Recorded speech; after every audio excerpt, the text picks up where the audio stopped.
Hello and welcome to Midwest Writers Room. Our mission is to encourage, educate, and celebrate writers of the Midwest. I'm Luella Schmidt.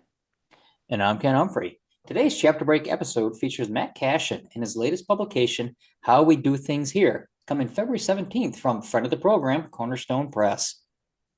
Matt Cashion's fourth book, How We Do Things Here, a finalist in the Flannery O'Connor Award for short fiction, is forthcoming February 17th.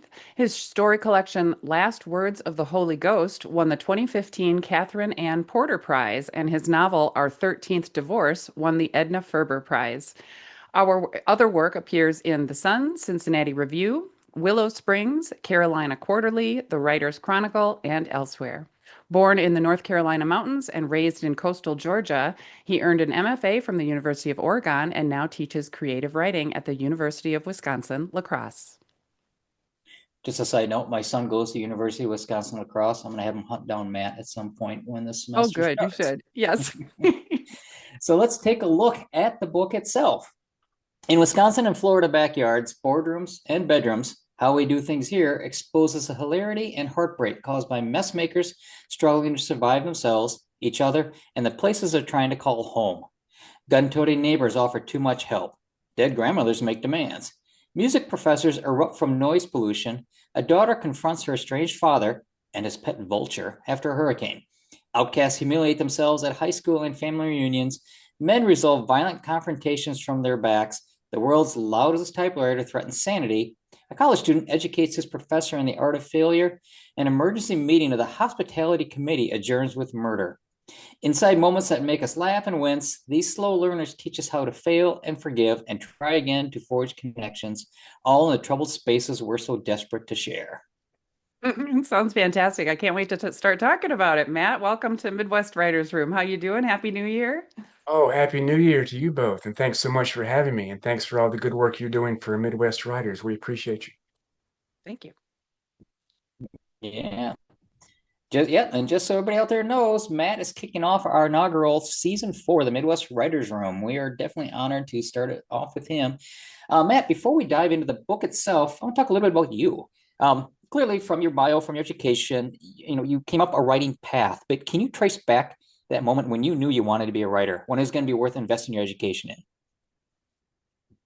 That's a great question. Thanks. I think my early interest in writing probably began through music, maybe like a lot of writers. I was listening and playing a lot of music through high school. I was listening to a lot of lyrics from some talented singers and songwriters, and writing a lot of really bad poetry in high school. Um, Usually breakup poetry that I would send to people who broke up with me, thinking that might help a little bit. It never did, but it was good practice.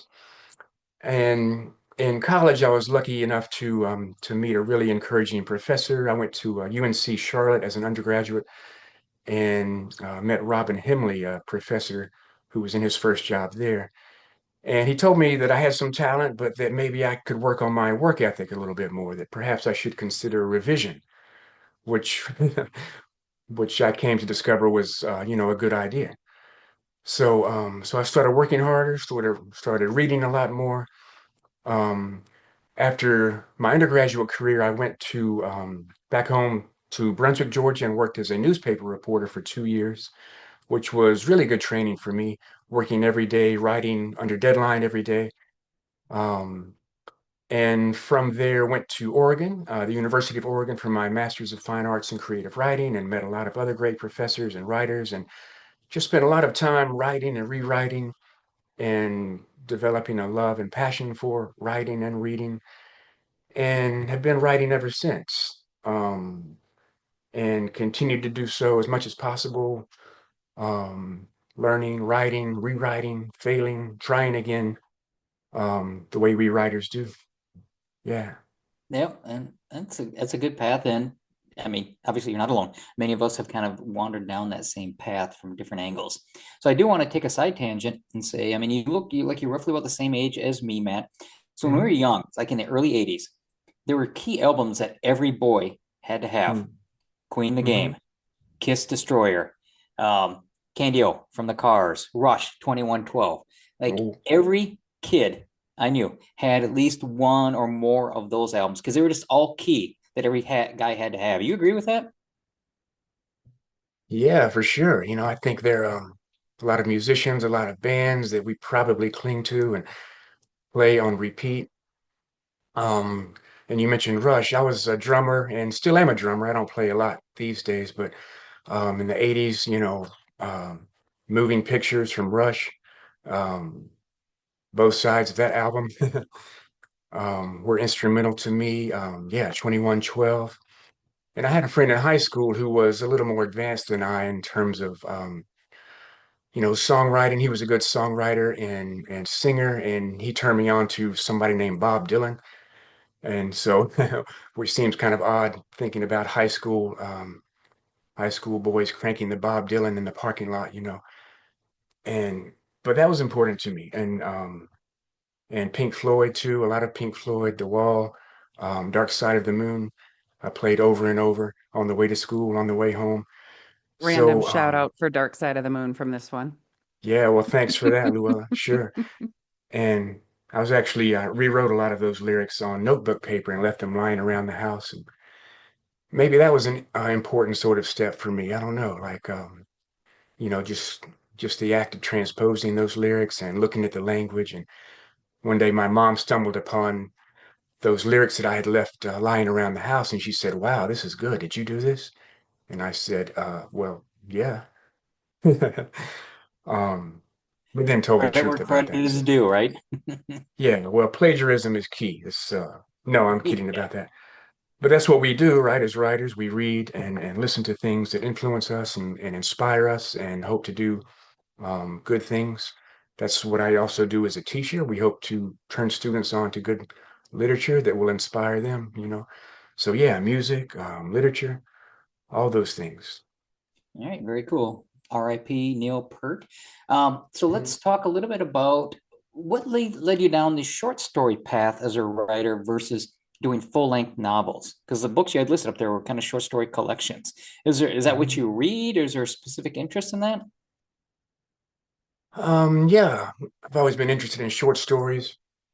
Um, my first book actually was a novel that came out in 2004.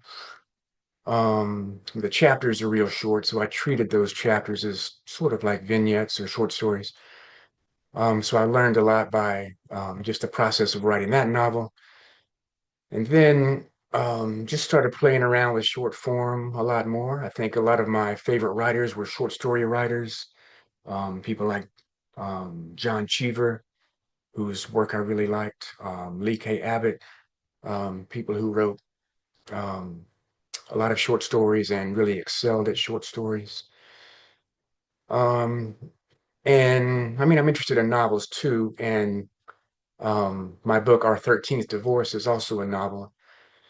But gosh, those take a lot of time, a lot of planning. The next time I try to take on a novel, um, I'm going to try to think a lot more about the pre-writing phase of things. You know, I don't typically do a lot of outlines, but maybe I'll start doing that before I tackle another novel. I have one kind of in the drafting stage now. But yeah, they take a lot of time. Short stories are also challenging and take me a lot of time too. But I like the idea of kind of envisioning an end that might be as close to the beginning as possible, if that makes sense. Something I talk about with my students. And I'm increasingly interested too in flash fiction and micro memoir. Every time I begin a short story, I tell myself, okay, this one's going to be really short. I want to finish it within maybe a week or a month. Um, but typically so far, those keep getting longer and longer. And I say, okay, I'm going to stop this one at 1,000 words. And then before I know it, it's 5,000 words and then 10,000 words. So, um, but I like that challenge too of trying to compress as much as possible into a succinct space. And it is a challenging form. And as Flannery O'Connor says, just because it's short doesn't mean it's shallow. So, so yeah, I don't know. I like short stories. I like memoir. I like nonfiction. I like flash fiction. So, but this book took me a long time, and so that's I don't know.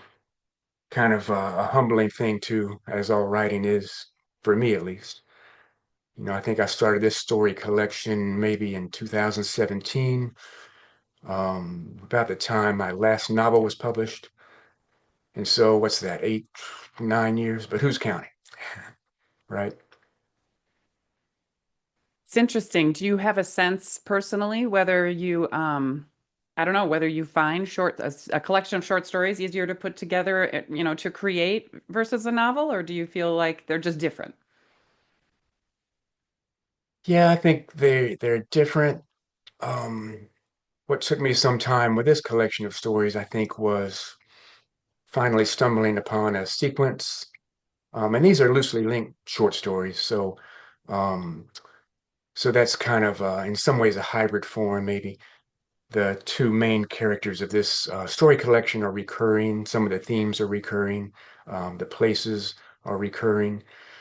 So, and I didn't start out thinking about that when I began this collection, but it occurred to me at some point that I was writing about similar things and similar themes, and these characters kept showing up.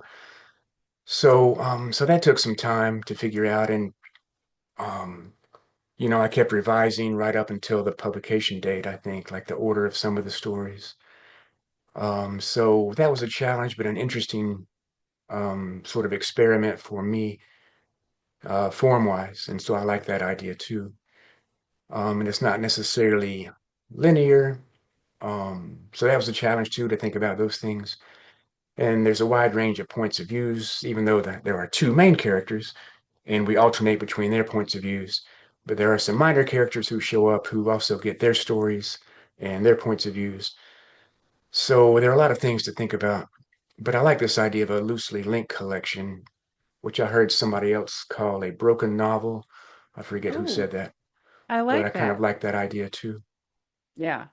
I like that a lot. The idea, I think that's as a reader, one of my favorite things about reading short story collections is to see sort of the recurring themes or the way that it is kind of stitched together. I think that's half the fun. So when you were publishing how we do things here, any struggles, notable moments? How was the process for you? Yeah, so when I finally got the collection together and what I thought was a final version, which proved not to be the case, I was sending out to a lot of contests, it was being named a finalist in a few contests, including, as you mentioned, the Flannery O'Connor competition. Um, and so that was encouraging, and it went through a few other phases of ordering and revisions. And at some point, a friend of mine turned me on to Cornerstone Press, which is pressed out of Stevens Point, that are doing some really good things with a lot of really good writers. And so I sent a revised version to Ross Tangendahl at Cornerstone, and was encouraged by his response and his team of good editors and workers, and was happy that they accepted it, and allowed me a lot of creative freedom to make some more revisions and changes. And so that whole process of finally finding a publisher for it might have taken 2 years. But during that time too, I was continuing to tinker and revise and rewrite. And so, yeah, I don't know. In some ways, that's I was impatient. In other ways, I was trying to cultivate more patience. And you know, um, I talk about this with my students too. Patience is a difficult thing when it comes to writing and publishing. And sometimes, at least in my experience, I have been in too much of a hurry um, to try and get some things published, and maybe I send some stuff out too soon.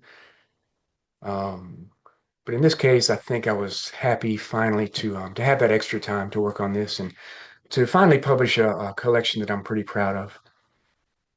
That's great. Congratulations. Yeah. Well, thank you. All right, it's the part we've all been waiting for. We finally get to hear. My favorite part of the synopsis that Ken read was these slow learners. Hmm. These slow learners teach us how to fail and forgive and try again. So, whenever you're ready, Matt, take it away with your reading. Okay, well, thanks. And yeah, that's true. There are a lot of slow learners here. The one of the main recurring characters is a guy named Marty. He's probably the slowest learner of the slow learners. And he and his wife Maria are relocating from Florida to Wisconsin. And so we kind of follow their journey as they adjust and try to make a new home in Wisconsin from Florida. So I'm just going to read the first scene of the first story, which is the title story called How We Do Things Here. So here's Marty's point of view.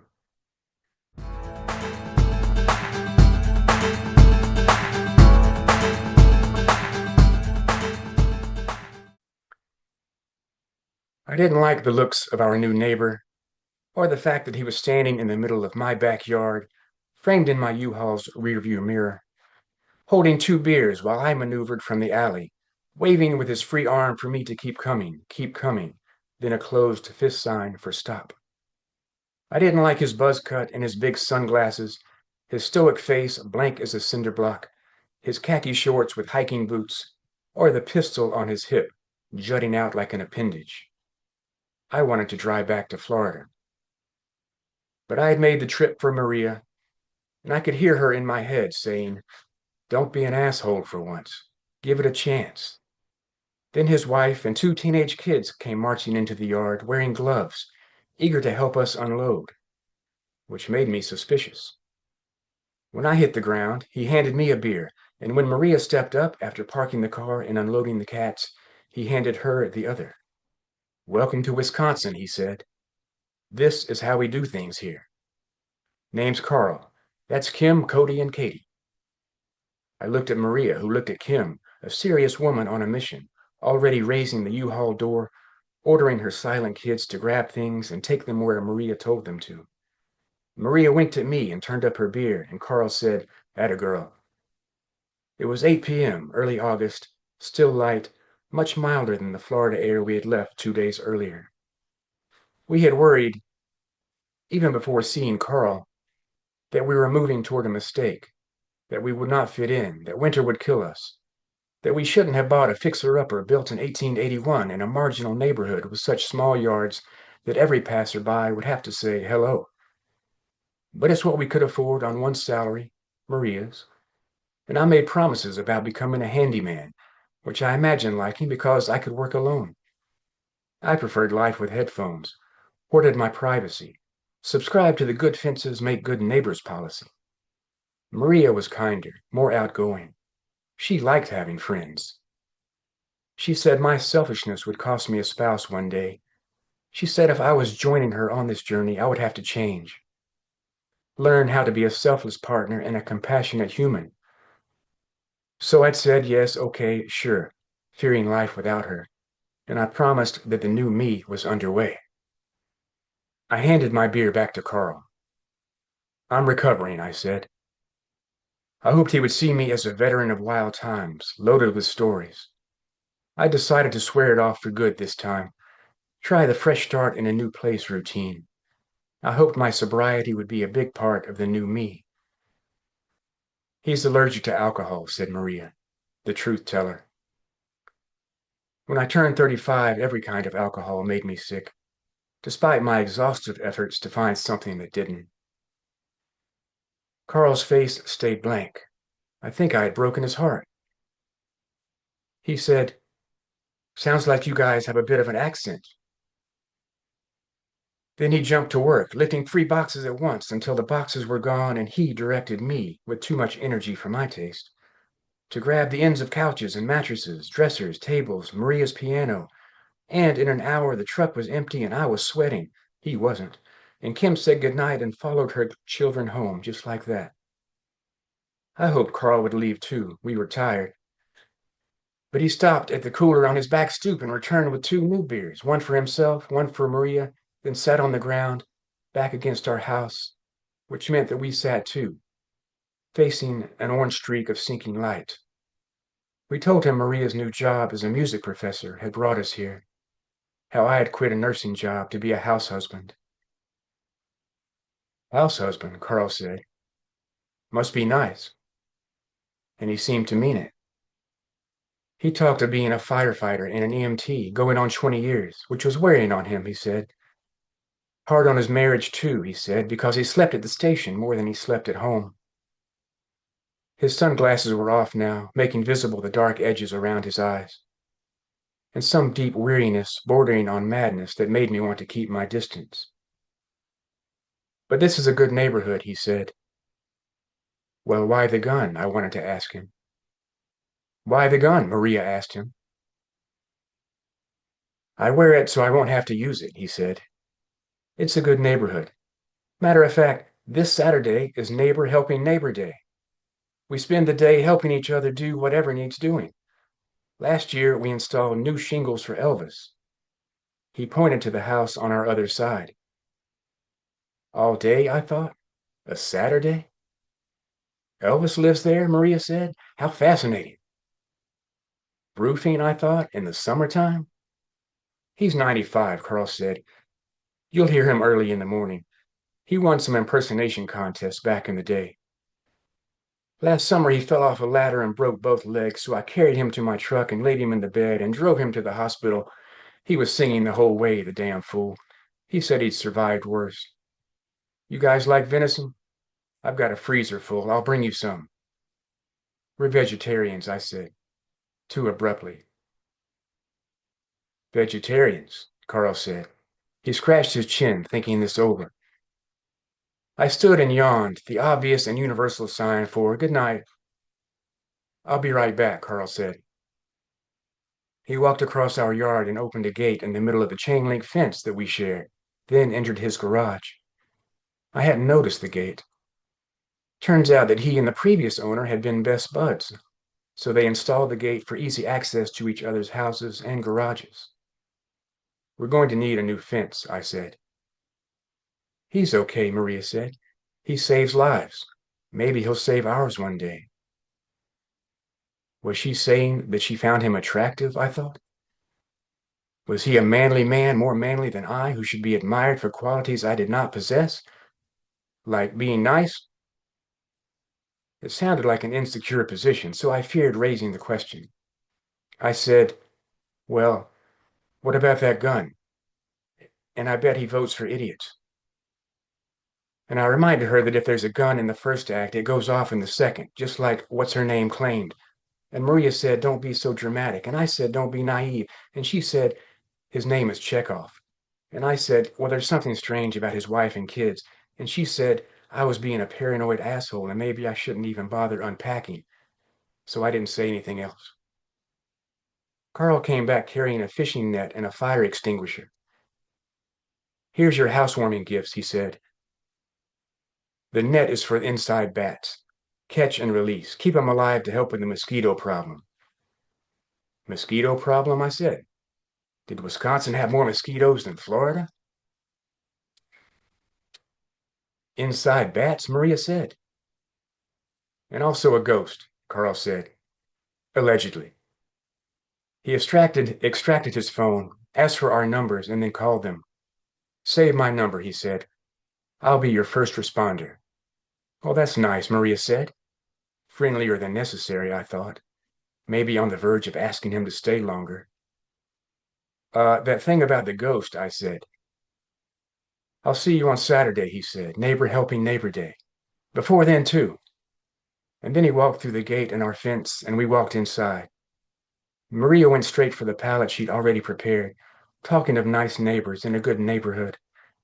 And I carried the fishing net through every room and into the basement, talking to myself of bats and ghosts, praising our good luck.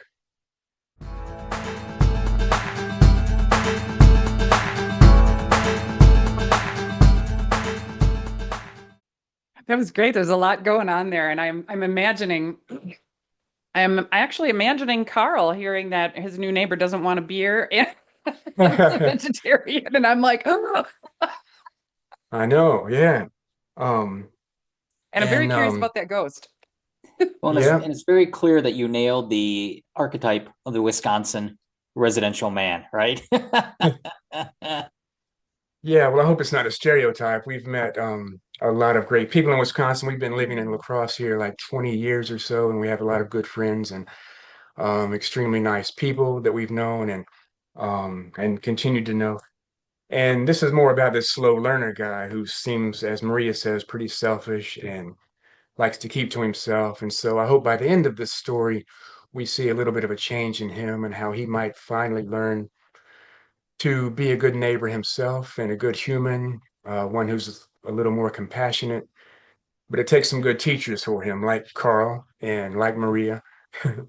So I think he does finally come around and evolve into a better human and better neighbor and a better citizen. Yeah. So I think much of the book is about that sort of slow growth for him. And Carl gets his own story a little bit later. We see his point of view and some of the things that he goes through in his private life that maybe Marty can't even imagine, you know. Hmm. So, and the ghost shows up too, um, in a closet, but maybe that's all I'll say about that. Got to get the book to find out more. That's right. So tell our viewers and listeners where they can find more about you, where they can find your book. Yeah, well, I have a website, mattcashion.com. The book is available there. There are links that take you to Cornerstone Press, where I would encourage people to go, not just for my book, but to shop around for a lot of books that Cornerstone is putting out by a lot of good writers, and always good to buy directly from the publisher if we can, of course. Yep, amen to that. And so at the time of recording, we're just a little over a month away from the release of this book. Do you have any appearances or events on the docket? Yeah, I'll be going to Stevens Point for I think the official book launch. I'm not even sure when that is yet. February or March. But I have another event scheduled in La Crosse for another book launch, March the 31st. It'll be at the Pump House Regional Arts Center. So so yeah, that should be fun and exciting. So I'm hoping a lot of friends and neighbors can come out. I hope Carl will be there. And I'm assuming you list all these on your website for people who want to keep track. Yeah, I will. Sure. All right. And So also, we'll throw that. people can follow me on Facebook or Instagram if you're so inclined. Sure. All right. We'll throw the link for your site down in the show notes. So this time, I want to thank Matt for coming on, introducing everybody to how we do things here. Thanks to everybody out there for hanging out with us in the Midwest Writers Room. I'm Ken Humphrey. And I'm Luella Schmidt. Words ignite imaginations and spark change. Never underestimate the power of storytelling. Midwest Writers Room is a production of the Wisconsin Writers Association. Writing and editing by Luella Schmidt and Ken Humphrey. Sound design and editing by Ken Humphrey. Music for the Midwest Writers Room is written by Michael Ramir C. For more information, please visit wiwrite.org/podcast. Thank you.